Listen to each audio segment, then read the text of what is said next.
I'm Dan, this is Exploder, where our state bird is the gobbledygooker. Back with another episode here for you about pro wrestling. Today I want to talk about something that's near and dear to my heart because it just sucks. Pro wrestling's filled with a lot of good things, but to be honest, there are a share of bad things along the way. So this time I'm going to talk about the worst pay-per-view I have ever seen. Now before you turn it off right now, I'm not talking about December to Dismember because it's awful. We know it's awful. It's been covered numerous times. They announced 2 matches. Bobby Lashley won the main event. Blah, blah, blah. It's been done to death, okay?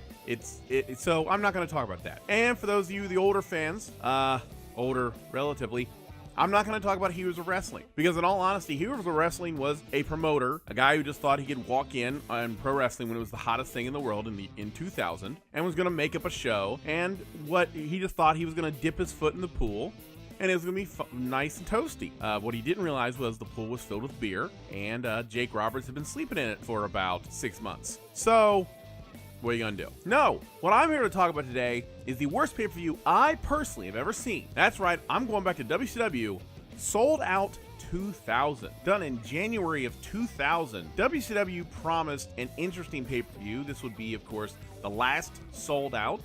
It would be replaced the next year with a different pay-per-view. It would also be, they didn't know it at the time, the last full year that WCW would be in existence as a company. And then after you see this, and then the year that was about to come, you can't blame them. Going into the pay-per-view, you were promised 4 high-quality matches. Sid versus Bret Hart for the WCW World title, and Chris Benoit versus Jeff Jarrett in what they called a triple threat theater, which would include 3 different matches with all 3 of those guys, and the winner of the third, like a 2 out of 3 falls essentially, only with separate match types, and the winner of the 2 out of 3 would become the US champion. Big problem. They promoted this going into the pay-per-view. Literally, I watched the pre-show, literally through the pre-show. They promoted this. And then right as they flipped over to the pre-show, oh, we're on the pay-per-view now. Here's what's changed. I mean, it was literally like the first intro when they go the announcers on the intro. They did the intro and they went, oh, by the way, Bret Hart's not going to be here. Bret Hart, of course, had his career kicked out of him in December against Goldberg, so that was fun. He proceeded to have another match with Terry Funk later after basically his career was over, but it wasn't much of a match. And if I remember correctly, I think he did the rematch with Goldberg after that, where they created NWO 2000. What a joy that whole thing was. But his career was essentially over, right? So he's not there. Also, Jeff Jarrett was injured, so Triple Threat Theater wasn't going to happen. Or was it? Actually, Triple Threat Theater did end up happening, but it ended up happening with Billy Kidman and seemingly random opponents. And if you ask why, WCW, that's why. So yeah, right out the gate, they go right into the pay-per-view, they sit with the announcers, and they go, by the way, the entire card, not the entire card, but a good chunk of the card, the main event era matches, yeah, we're gonna completely redo everything. But they didn't tell you what they were being replaced with. You found that as they went along. And the main event used 2 guys that now didn't have a match, which I'll get to later on. The first match in the Triple Threat Theater, which is now Billy Kidman versus random people, you know, because you can't just not do a match. It was a catch-as-catch-can match, where the rules were you couldn't leave the ring. That was the whole point. You had to wrestle in the ring like an old catch-as-catch-can, old school, like old, like your grandpa vaguely remembers old school type match. It was between Billy Kidman and Dean Malenko. It ended in about 2.5 minutes after Dean Malenko forgot the rules and rolled out of the ring, immediately losing the match. Now, this was, then you're going to see a theme here. This was his last match in WCW before going to WWE and making a lot more money. Yeah, overall, not a great last match, but hey, at least he got out of WCW. The second match on the card was supposed to be a tag team title match between Vampiro and a partner of his choosing versus David Flair and Crowbar, who were knee-deep in their crazy gimmick at the time. Okay, so Crowbar and David Flair attacked Vampiro backstage. So Vampiro, being the genius that he is, you know, loaded up on drugs probably, he decided he was going to take them on by himself because, you know, who needs a partner? I'll take on 2 lunatics by myself. Good job, Vampiro.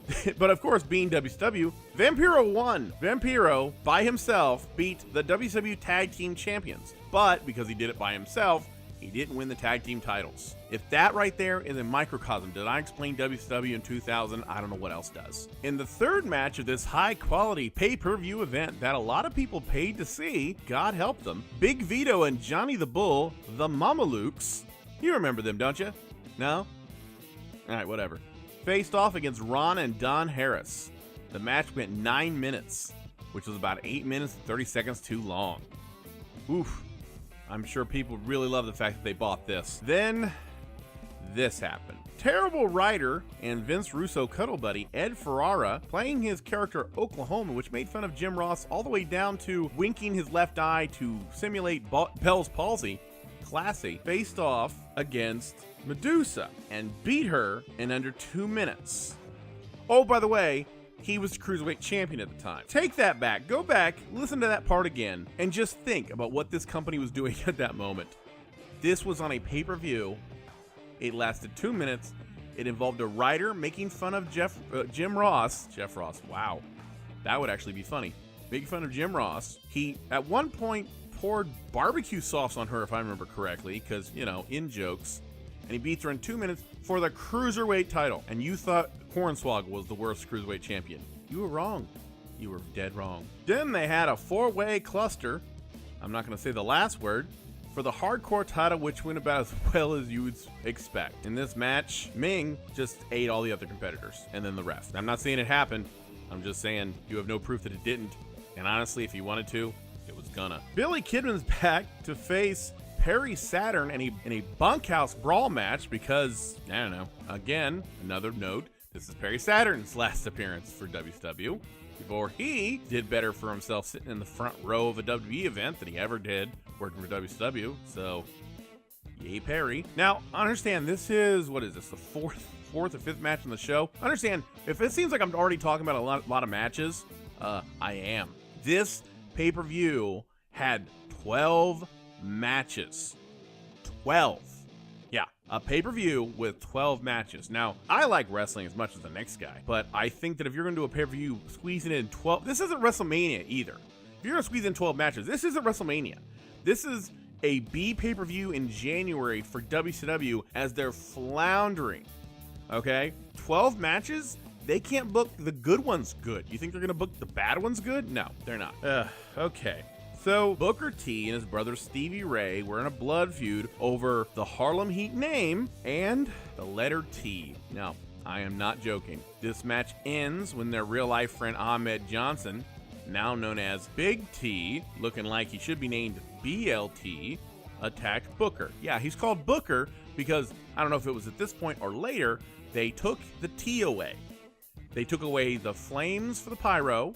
They took away his entrance music and replaced it with some 1950s howdy doody kind of crap. And they took away the T at the end of his name. He just became Booker. Keep in mind, for anyone who wants to blame Russo on this actually was happening under Kevin Sullivan. They haven't invited Russo back yet. So this is Kevin Sullivan's idea. I have no idea what he was thinking. Ahmed Johnson rumbles his way up, joins the thing, and if you think this angle's gonna get better, you're wrong. It got worse. They introduced someone else, and it went nowhere. And good God, save us all. Now remember, this pay-per-view has 12 matches. And for a pay-per-view to have 12 matches, it's one thing if all those matches are really good. It may run a little long, it may feel a little jumbled, but if you're going to do 12 matches on a pay-per-view, at least make all 12 matches mean something and make them good. Not doing well so far, and it gets worse. Now this is a pay-per-view where people paid, I don't know, 20, 30 bucks, whatever it was, their hard-earned money on this god-awful company, and every match, theoretically, should be main event quality. Not everyone's going to be the main event, but it should be decent, which is exactly why WCW gave us Tank Abbott and Jerry Flynn, which went a blistering 1 minute 39 seconds. Tank Abbott would go on a month later, Super Brawl, to pull a knife on someone on live pay-per-view. He pulled a knife on the guy in front of the camera and threatened to kill him, which the announcers clumsily tried to disguise as cutting his beard or whatever the hell, and Jerry Flynn would go back to being irrelevant. But hey, Jerry Flynn got a pay-per-view check, and that's not nothing. Buff Bagwell defeated Diamond Dallas Page in a last man standing contest that lasted only slightly longer than it took Vampiro to defeat two mental patients. And again, I'm not joking. These two went about as long as it took Vampiro to defeat two guys. It's a last man standing match. What the hell? In the third and final match of this infamous triple threat theater, the returning champion Billy Kidman faced The Wall in a caged heat match, in what proves to be the best match named after a softcore porn from the 1970s. The Wall wins because, well, Billy Kidman's had two matches, or really 1.5 if you count the one where Dean Malenko sleptwalk his way out of the ring. The Wall wins. No one cared at all. You know what? Honestly, they should have just played the movie instead. I mean, yeah, it's got a little nudity and some softcore porn in it, but hey, it'd do better ratings. You know, be way more entertaining, I'll tell you that much. The semi-main event saw Kevin Nash face 56-year-old Terry Funk in a hardcore match because WCW will book anything with Terry Funk, and Terry Funk will take any bump ever, and he did. Keep in mind, this is the guy who did a moonsault to the outside onto Mark Henry in 1998. He landed sideways and cracked his knees on the guardrail.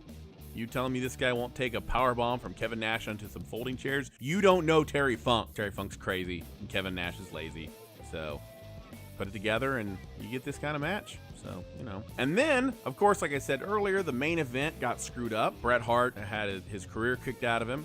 Jeff Jarrett was sitting at home with a shoulder injury, I believe it was. So you had Chris Benoit and Sid Vicious without an opponent. WCW not willing to take an opportunity, honestly knowing that Bret Hart wasn't going to come back. I think that was the consensus at the time. They decided, hey, let's put them together, and then the winner will become WCW World Champion. So keep in mind, Kevin Sullivan booking, he books Sid Vicious versus Chris Benoit, with Arn Anderson as the referee. Chris Benoit wins the match with the crippler crossface, and Sid, being, you know, one of those bigger is better types, didn't want to do it. As the story goes, he did it, but he had an out, he had his leg under the ropes. So Chris Benoit wins the belt, a title we never thought he'd win, technically makes him a WCW World Champion. He goes to the locker room that night. After they go off the air, he goes to the locker room, he takes the belt, I believe he handed it to Charles Robinson, gives him the belt, says to give it to Sullivan, leaves, and within a couple weeks, he's in the front row of Raw. The title was then held up again after that.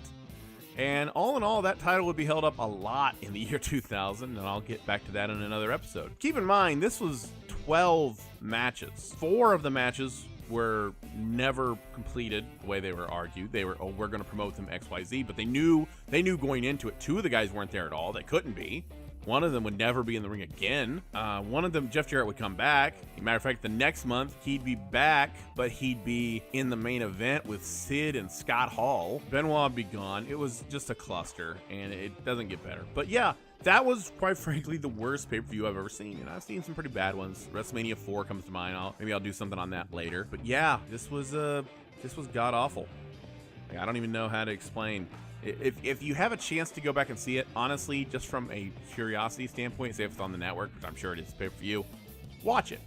Just watch it. See for yourself, because this was like a bad episode of Nitro.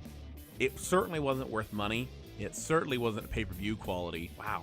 I'm thinking about it. It's still just god-awful. Yeah, so that's it. That's my review of Sold Out 2000. That's right. You come to Exploder to hear reviews of pay-per-views from 18 years ago. High quality. You're lucky it's free. Yeah, I had to watch it, so I paid my dues, so you can at least listen to it. Just a reminder, if you have any suggestions for a future episode or questions you want to ask, my opinion on things, please put them at the bottom, send them the message to the page, and we might include them in a future episode. Until next time, my name's Dan, this is Exploder.